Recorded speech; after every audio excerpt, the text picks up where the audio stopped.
Hello, everyone. Today we're going to be learning about Mesopotamia, so let's get to it.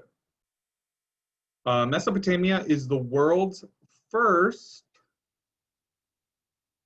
civilization. Let me just get my picture over here. So what is a civilization? Civilizations are complex societies. They have cities, organized governments, art, religion, class division, and a writing system. Now, why are river valleys important? Well, this is going to be a common theme throughout the whole year, especially the first half of the year. River valleys lead to farming, which large amounts of people could be fed. Remember, we moved away from hunter-gatherers and now we're farming. So we've gone from having to feed 20 people to thousands of people. Trade, its goods and ideas move from place to place and they're able to trade using the river for transportation. Cities grow up on these rivers, valleys, and become the centers of civilization. Now, where we're looking at here is Mesopotamia. Some of the major geographical features that Mesopotamia has in the Fertile Crescent is you can see a bunch of different seas there, the Caspian Sea, the Black Sea, the Mediterranean Sea, the Dead Sea, and the Red Sea. You see that to the south, there are a lot of deserts. To the north, there's a lot of mountains. So it's kind of tucked away in these two very harsh climates, is a place where the world and the civilization begins between the Tigris and Euphrates River. So here it is, Mesopotamia. Mesopotamia was the first civilization. The two rivers that allowed Mesopotamia to succeed were the Tigris and the Euphrates River. And the Fertile Crescent. In the spring, the rivers would flood, leaving behind rich soil for farming. The problem was the flooding was very unpredictable.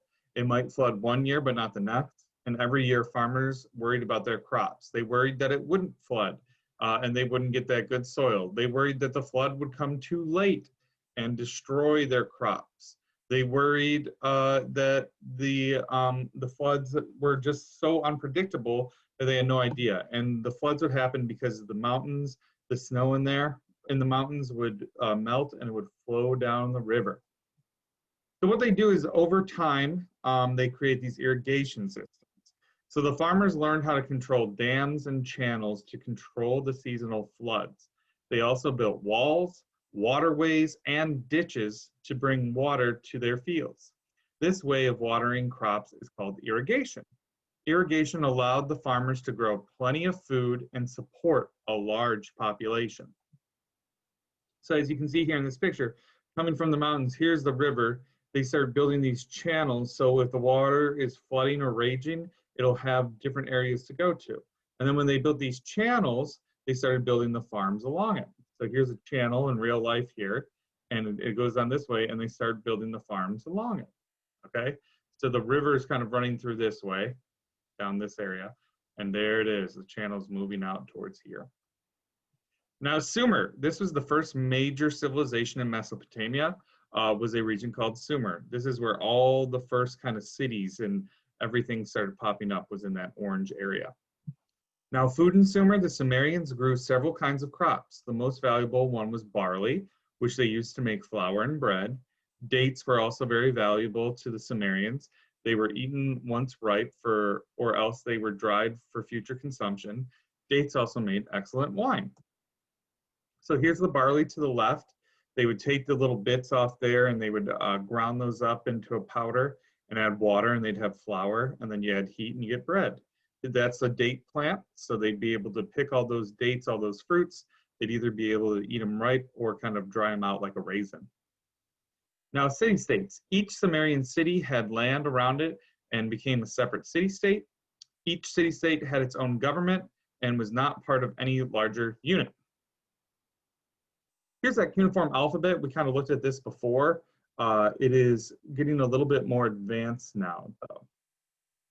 And let's go ahead and watch this video as a little recap. The story of writing, astronomy, and law. The story of civilization itself begins in one place. Not Egypt, not Greece, not Rome, but Mesopotamia.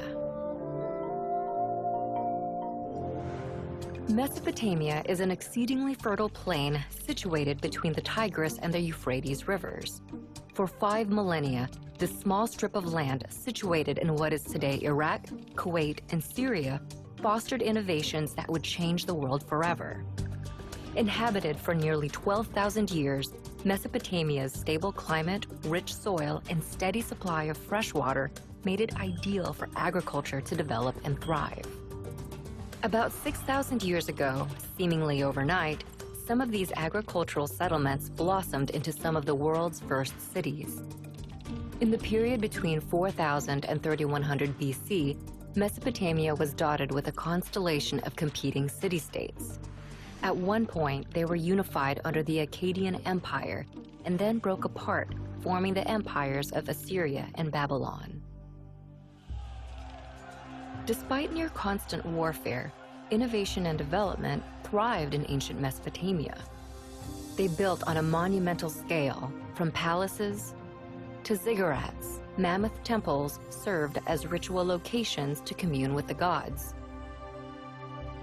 They also developed advanced mathematics, including a base 60 system that created a 60-second minute, a 60-minute hour, and a 360-degree circular angle. The Babylonians used their sophisticated system of mathematics to map and study the sky. They divided one Earth year into 12 periods. Each was named after the most prominent constellations in the heavens, a tradition later adopted by the Greeks to create the zodiac. They also divided the week into 7 days, naming each after their 7 gods embodied by the 7 observable planets in the sky. But perhaps the most impactful innovation to come out of Mesopotamia is literacy. What began as simple pictures scrawled onto wet clay to keep track of goods and wealth developed into a sophisticated writing system by the year 3200 BC. This writing system would come to be called cuneiform in modern times and proved so flexible that, over the span of 3,000 years, it would be adapted for over a dozen different major languages and countless uses, including recording the law of the Babylonian king Hammurabi, which formed the basis of a standardized justice system. But Mesopotamia's success became its undoing.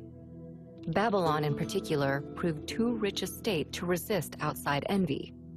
In 539 BC, the Persian king Cyrus conquered Babylon and sealed his control over the entirety of Mesopotamia.